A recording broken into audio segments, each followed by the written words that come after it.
Hello, everyone. Welcome back. My name is Professor David Buckley, and I'm the Interim Director of the Center for Asian Democracy here at the University of Louisville. We're here as part of our series on elections across Asia to discuss a very close and very important election that took place just last week in South Korea. I'm joined today by Professor Sook Jong Lee, Director of the Asia Democracy Research Network, and also Professor at Sungkyunkwan University in South Korea. We're thrilled to have her join us because we have an extremely close and important election to discuss. Last week, by a margin of less than 1 percentage point, Yoon Suk-yeol was elected to South Korea's presidency. South Korea is, of course, one of the most robust democracies across Asia, although like all democracies, its institutions face challenges. And so we're looking forward to discussing the election today with Professor Lee. First of all, thank you so much for making the time to join us and managing the time differences as well. Thank you for inviting me. All right. So maybe we can begin with a look back at how electoral institutions performed. The election is now complete. The results have been confirmed. It was very close. Looking back at election day, how would you, as an expert on electoral institutions, say that the country's electoral institutions performed in this early phase of the post-election period? Are there any lessons that stand out to you related to the strength of democratic institutions in the country? Well, in terms of electoral integrity, I think South Koreans, we have a National Election Committee, and that is based on Constitution. So therefore, this body monitoring and preparing all the elections are trusted by Korean voters. So I think there is, of course, some far-right people sometimes bring the issue of some vote leaking, but that's nonsense. So most people believe in our the very fair and open electoral system. Yeah, and maybe just to follow up on that, because I think for our American watchers of this video, the idea of an election that's so close, right, is very familiar to us. But maybe it's not familiar that the result would be relatively uncontroversial, right? And that candidates would concede and accept victory and just kind of move on. We in our country, we can't take that for granted now. Yeah, I know. Yeah, Yeah, and that this was the just 0.73% of margin. That was the closest result we ever had in the presidential election. But the other candidate Lee, who lost in this election, he conceded this right away. And so I think people who supported Lee Jae-myung may be very much disappointed, but they accept the result yeah. very easily. In such a close election, are there any procedures that change in terms of the certification process for the vote? Or is there any sort of mandatory recounts or retabulation of results or anything like that that happens in such a narrow election result? If there is a serious charge to this council in managing the election process, then they can recount the specific constituency poll.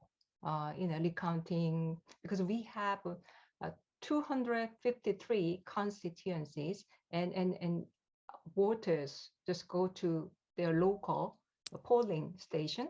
And one thing is that we also introduced the early voting system.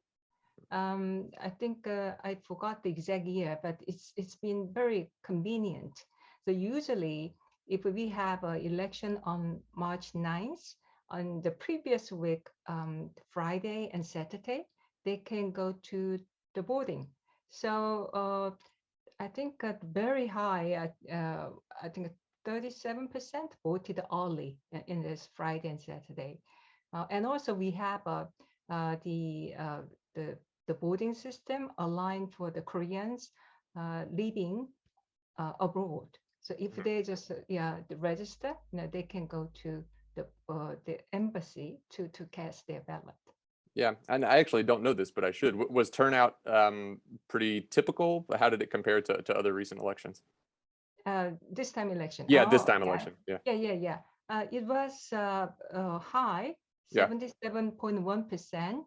Uh, in the 2017 election, because we impeached Hmm. our previous president Park Geun-hye in 2016. So in 2017, we had the election earlier. We usually used to have a December election, but because of impeachment, the election went to the spring. So we had the early election in 2017, and at that time, the voting rate, participation rate was high, 77.2%. So very similar. Hmm.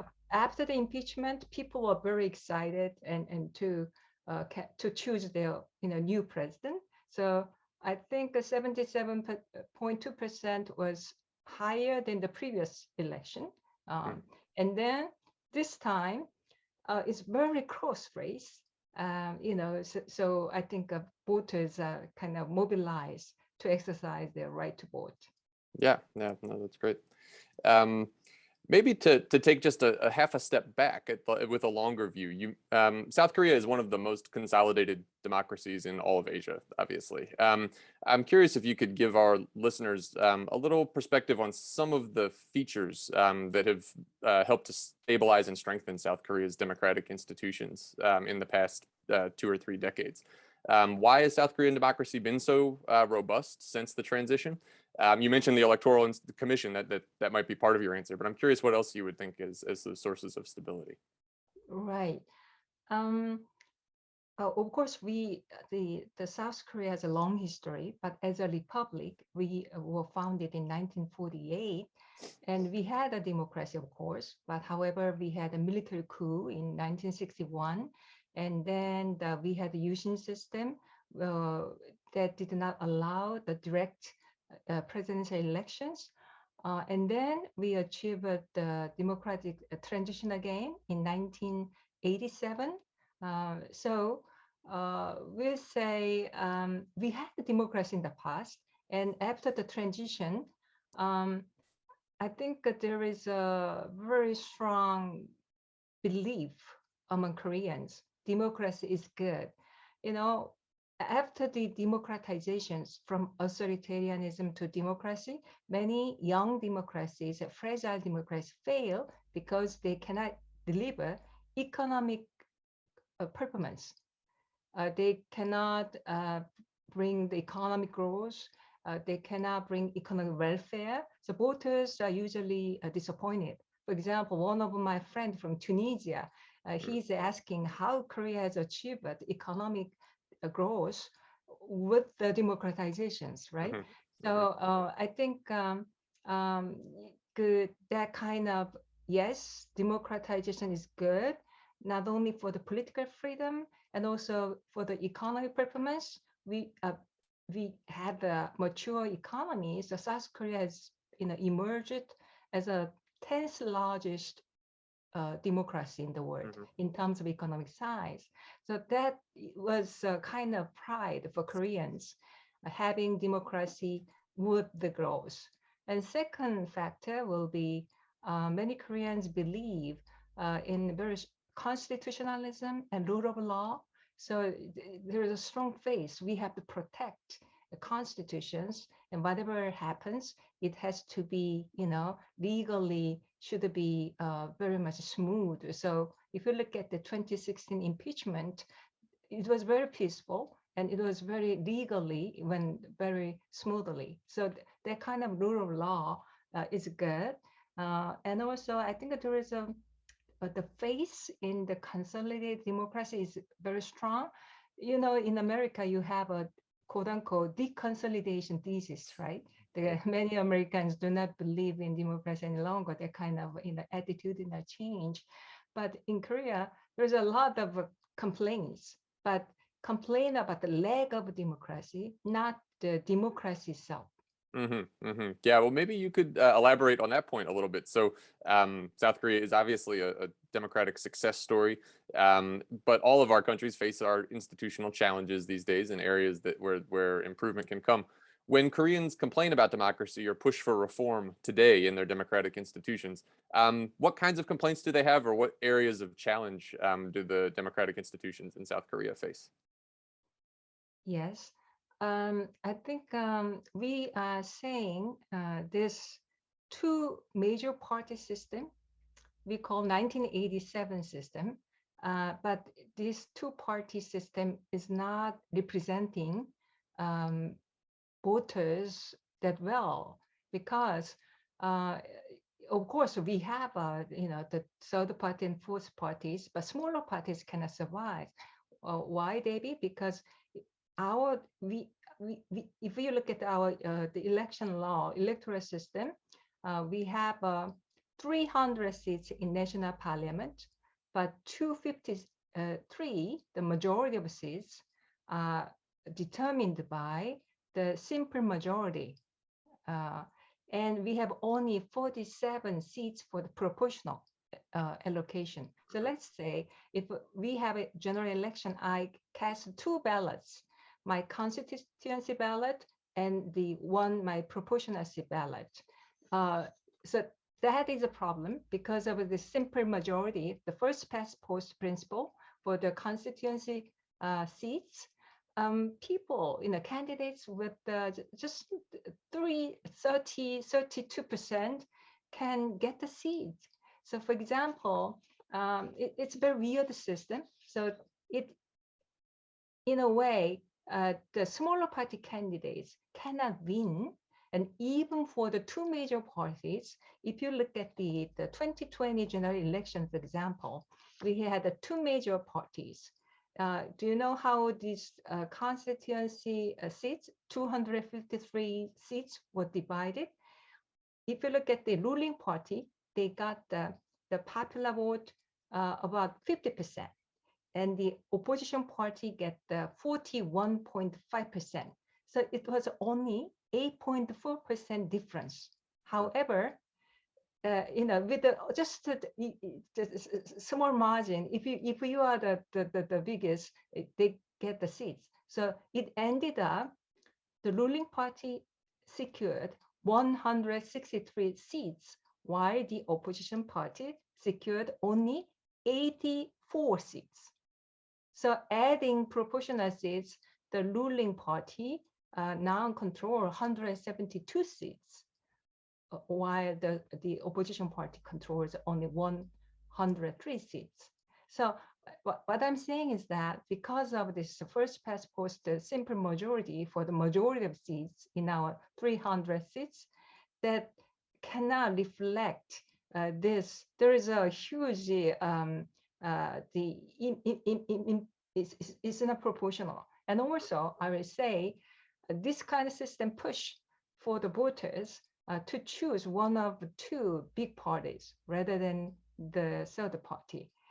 So therefore, if you use a survey, which party I'm supporting, there are about 40%, at least 1/3 of voters say, I'm not affiliated to either of the two parties. So this system is not representing median voter and the voters who do not have a party ID. So this is a serious problem, and we tried to change, but the politicians of these two major parties are not cooperating because they are the vested interest groups. Sure. Yeah, our American viewers will be familiar with that story. Although we have no, as I'm sure you know, we have no proportional seats within our legislature. Has that number always been the same? Is it fixed in the Constitution in South Korea, the number of first past the post seats and the number of proportional seats? So it would take a constitutional change in order to change that number. No. We can change, not constitution, we can change election law. Election law. Okay. That's very interesting. There have been at the state level in the U.S. there have been some recent reforms to introduce more proportional systems or ranked choice voting of different kinds. At the local level in the United States, but at the national level, it's very hard to imagine that at the national level. One of our problem is the political polarizations.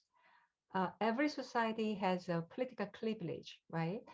However, I think the political elite are very much polarized compared to ordinary people.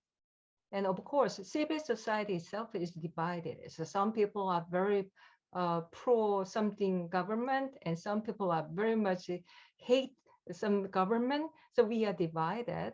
However, at the political elite level, that is harsh. It's like the book, the How Democracies Die. Hmm. Hmm. Yeah, the picture of this lack of moderation and no institutional forbearance, and that kind of elements are in South Korea too.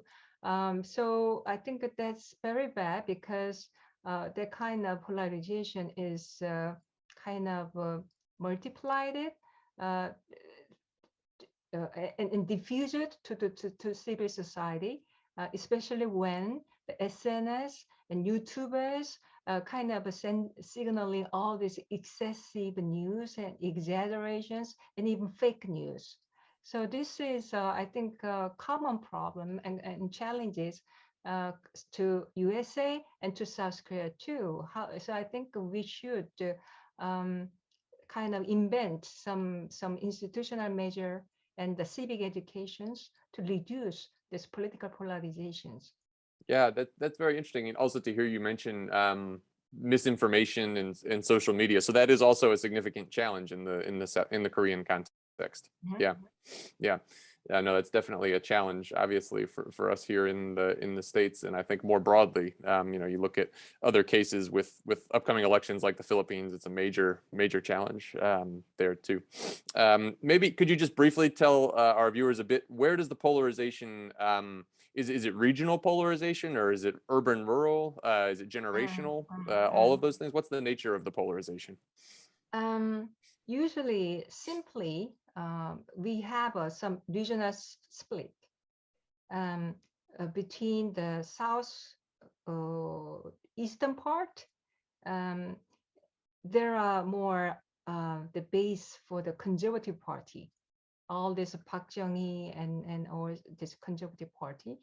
And then the southern western part we call Honam area, that is for the liberals, the Progressive Party's base. And then we have a center called the Chungcheong province.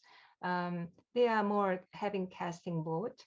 And the metropolitan area, Seoul and Gyeonggi province, Incheon, they are all mixed up. So, and also half of Korean populations live in the metropolitan area. Mhm. So this is very important. So anyway, so there is such a regional split. And if you look, especially at the general election, you can see this kind of regional split. And then we have a ideological split, the conservative versus the progressives. And that is related to the policy, how you perceive North Korea, or and how you think it's very important to have a good relationship with the USA as an ally. That kind of ideology is also important. So, and also there is a generational divide as well. But it's very difficult to see the generations because the MZ generation in their 20s and 30s, they're all mixed up. No special ideological leaning. They are more individualistic, so they don't buy the collective ideology. However, if you look at the 40s and 50s, the middle-aged, they are more liberally oriented. And if we are old, like aged 60 and over, they are more conservative, as thinking about, well, after the Korean War, think about how the communists, the kind of things. Mhm. So there is a rough such generations between middle-aged and old generations between and so the middle-aged tend to support progressive parties, and the older populations support conservative party. And then the younger generation in the 20s and 30s, there is no such leaning, so they change. So now they have a casting vote. Looking forward a bit, maybe. We now have a new government that will be coming into place, or we know what the new government will be that will come into the Blue House. as someone who works to promote democracy in your country, what concrete steps would you hope that the new administration can take in the coming years to increase whether it's participation or confidence or just the overall health of democratic institutions in the country? First of all, the pandemic issue, the Mm, post-pandemic recovery is still very big issues because of many small shopkeepers, their economic situation is very bad. So I think a new government has to respond to this, how they can support economically this, the people who are hit by this pandemic. And also, we have a kind of gap between big metropolitan area, Seoul and Gyeonggi province. However, if you go to local areas, there are not many people, and young people all go to the metropolitan area to seek the better jobs and better education, and also enjoy the better cultures. So there is a kind of there is a gap between the center versus other local area. So we actually previous governments have worked to have decentralize all these opportunities, but wasn't easy. So, but still we have to work on it. And also many young people, especially, they feel our society is not fair because the job competition is huge and housing prices is very uh, expensive, so they mhm, cannot afford. So there is a very strong relative deprivations. So I think our government have to provide very good policies that can be viewed, that can heal this, the expanding gap between rich and poor, that kind of mhm, thing. And also that's more policy aspect. And if you look at the institutional aspect, our presidency is labeled as imperial presidency because president can have a huge power. Uh, so how the president can reduce its power, blue house power, is important, and giving more power to prime minister, and also giving more autonomy to each ministers, that kind of things. I think the president-elect Yoon has promised to cut the size of Blue House, and also he promised to come out of Blue House and stay in new places, mm, the former prime minister's residence, that kind of thing. And also, important thing is now, since the parliament is under the control of opposition party, is the divided government. So therefore, the new president-elect, new president should work more, how can I say, more with the spirit of collaborative governance and more cooperation with the national parliament. yeah. Do you see President-elect Yoon's background in anti-corruption work sort of influencing his presidency? Will that be a large part of his presidential agenda? Actually, people have worried because of this anti-corruption, because he was a prosecutor general, so he will just investigate all this, scandal again. But he said, I'm not going for it as a president. Mm, There'll be a kind of system will do if there's a wrongdoing. So I think he said the presidential office should concentrate on foreign policy, diplomacy, and economic matters rather than all these scandal issues. okay, interesting. You mentioned COVID at the beginning of your last answer, and I'm curious how, again, as someone who analyzes electoral institutions, South Korea, for our viewers who don't know, had an election right at the beginning of the COVID pandemic. That's right. Um, and it was generally, I think, seen as quite successful. And I would just be curious for your perspective on how electoral institutions managed that, how they responded in that time of crisis, and also how that changed over time. I know things have now gone closer back to normal, but I'm curious if that left lasting changes on the elections or no this time around. Oh, if we compare the 2020 April general election and this time the Yeah, so it was March. April 2020, right? For our viewers who may not know, I mean, this was right Yeah, yeah, as the pandemic was really right. shutting down the whole Therefore, world. Yeah. right, right. And at that time, South Korea was, very much praised by the international community as a very good example how the democracy can control the pandemic with all the smart quarantine measures without lockdown. Hmm. So I think it was contrasted with the Chinese model, so to speak, and so with this, international recognitions, Koreans were kind of proud of the achievement. So there was a kind of rally around the flag situation, Mm. sort of nationalism. So it gave a very huge victory to the ruling party in the April 2020 election. And this time presidential elections, the number of infected people by Omicron is huge in South Korea at this moment. And with this prolonged pandemic, many Koreans became tired and the government policies is not effective. So rather, there are more people who are not happy with the government quarantine measures at this time. So I would say the pandemic was issued in 2020, but not in this year's presidential election. Interesting. Were any of the procedures from 2020 still in place this time around in terms of, I don't know, access to the polls and maintaining health at the polls and things like that? Yeah. Yeah. It's Okay. same thing. Checking Hmm. the temperature and Hmm. wearing the vinyl glove. Of course, wearing the mask. All Hmm. these things apply the same thing. But we quarantine measures we are easing, loosening up these days. So it's not very quote unquote, very contact tracing and frequent testing. It's not that harsh Yeah. anymore. Yeah. Yeah, no, it's very interesting. So maybe the last thing that I could ask you about, South Korean democracy is also very well known for citizen activism outside of those two Right, parties, right? right. And you've written about this, and international viewers may be aware of this history of large scale citizen mobilization at different times in South Mhm. Korean politics.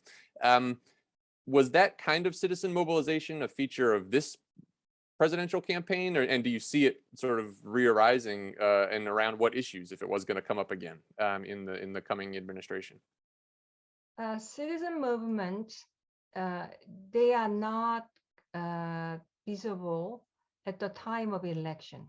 Usually, when the politicians and when our parliament is immobile, or when the president is introducing very unpopular policy, then many Koreans, go to the streets to lit the candle. So candlelight protests became a kind of the Korean way of the citizen mobilizations. So, well, in the new government, if the new government policy is very unpopular, then there can be another candlelight Hmm. movement.